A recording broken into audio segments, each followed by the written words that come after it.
Tweet share 01 LinkedIn 0 email Tony Blair spent the weekend arguing for a future migration policy that both satisfies leavers and keeps the UK in the EU. The former Prime Minister is right to say that there is much we can do to control migration without quitting the EU. However, he risked raising expectations unrealistically and giving populists too much credit. A few proposals set out in a report by Blair's think tank can already be implemented under EU law. For example, registering EU workers and expelling inactive migrants with no right to stay is common practice in Belgium. The UK might also be able to persuade the EU to let us do what it agreed with David Cameron in his ill-fated renegotiation deal, especially limiting the amount of child benefit paid to children living in another country where the cost of living is lower.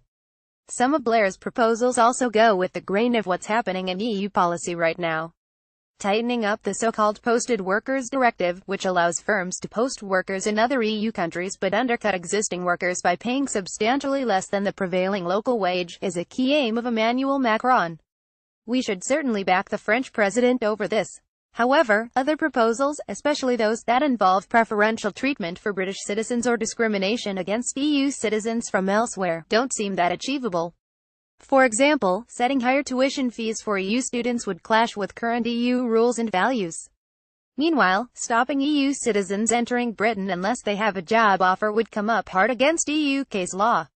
The report is also favorable towards an emergency brake, allowing the UK to stop the flow of migrants or paying them benefits if certain locations or industries are under too much strain.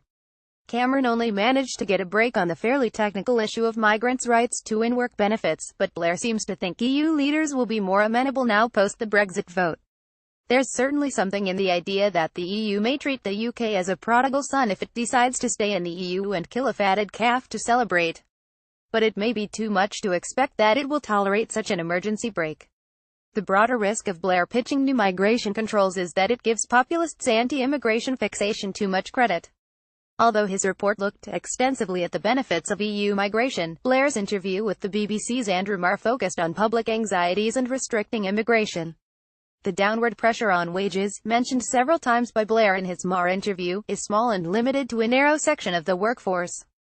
Brexiters have been playing up the impact of migration on the wages of off-skilled workers since before the referendum, but the economic fallout from a hard Brexit would hit British workers much harder.